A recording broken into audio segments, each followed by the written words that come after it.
Halo semuanya, selamat datang di channel aku Ajeng Septin. Baik, di video kali ini aku mau membahas tentang Tata Tertib UTBK 2023. Tata tertib tersebut meliputi ketentuan berpakaian dan juga dokumen yang harus dibawa oleh peserta UTBK. Adapun tujuan dari dibuatnya tata tertib ini yakni untuk kenyamanan serta kemudahan peserta pada saat mengikuti ujian di pusat UTBK terkait. Nah, kira-kira meliputi apa aja ya tata tertibnya? Langsung aja simak penjelasannya berikut ini.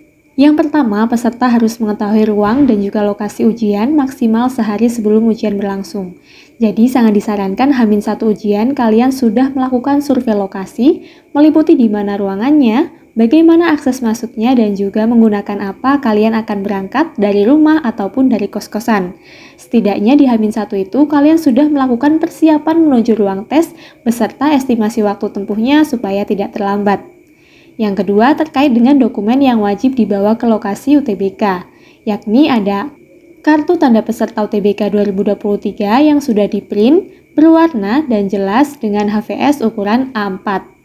Kemudian ada fotokopi ijazah yang telah dilegalisir bagi lulusan 2021 dan juga 2022, atau kalian bisa membawa ijazah aslinya. Untuk yang selanjutnya itu untuk angkatan 2023, yakni membawa surat keterangan kelas 12 yang ditandatangani oleh kepala sekolah dengan berisikan nama siswa, NISN, NPSN sekolah, dan juga pas foto siswa, berwarna, dan merupakan foto terbaru. Ukurannya bisa disesuaikan dengan foto ijazah atau 4x6. Selain itu, kalian juga membawa identitas diri seperti KTP asli bagi yang sudah berusia 17 tahun atau kartu pelajar bagi peserta yang belum memiliki KTP. Yang dibawa yang asli ya, bukan fotokopinya. Yang ketiga, terkait dengan pakaian. Pakaian yang dikenakan yakni bebas tetapi sopan dan juga rapi, seperti menggunakan kemeja atau kaos berkerah. Nah, peserta juga dilarang untuk mengenakan kaos oblong dan juga pakaian ketat yang tidak sopan. Keempat, peserta juga diwajibkan mengenakan sepatu dan juga kaos kaki saat mengikuti UTBK. Warna sepatunya bebas, yang penting tidak menggunakan sandal.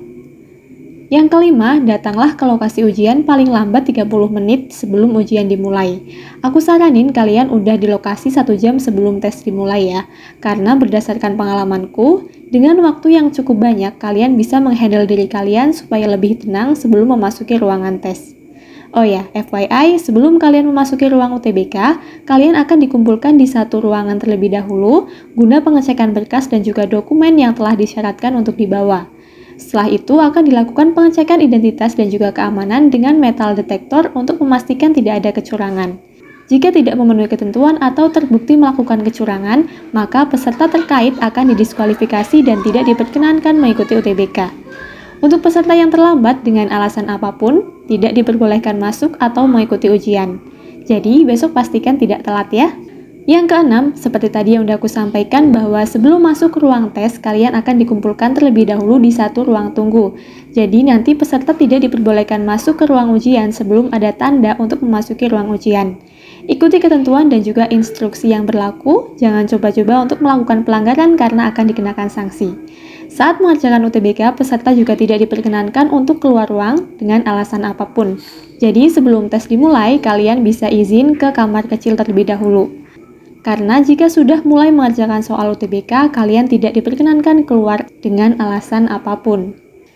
Yang ketujuh, peserta juga dilarang membawa alat bantu seperti daftar logaritma, kalkulator, kertas, handphone, jam tangan, makanan, minuman, kamera, perekam, dan juga tas.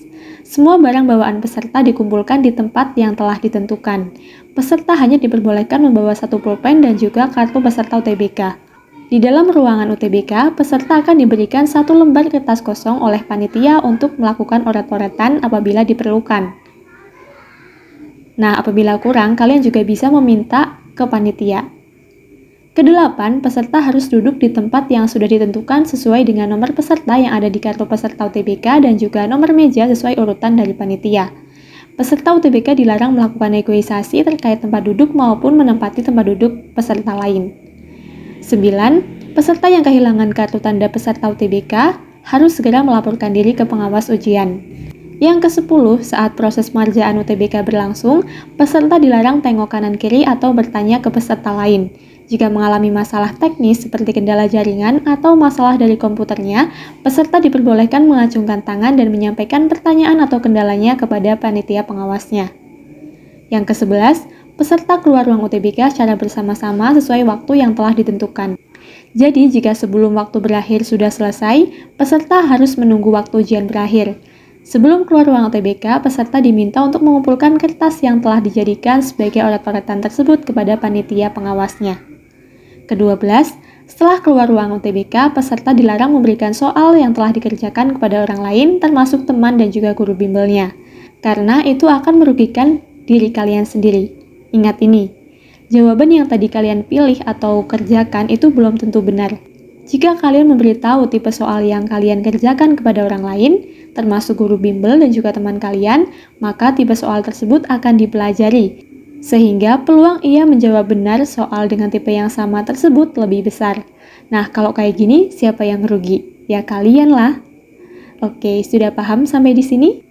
Jangan lupa ya, tata tertibnya diperhatikan baik sebelum, sesaat, dan juga setelah UTBK berlangsung. Semoga bermanfaat. Next, bahas apa lagi? Komen di bawah ya.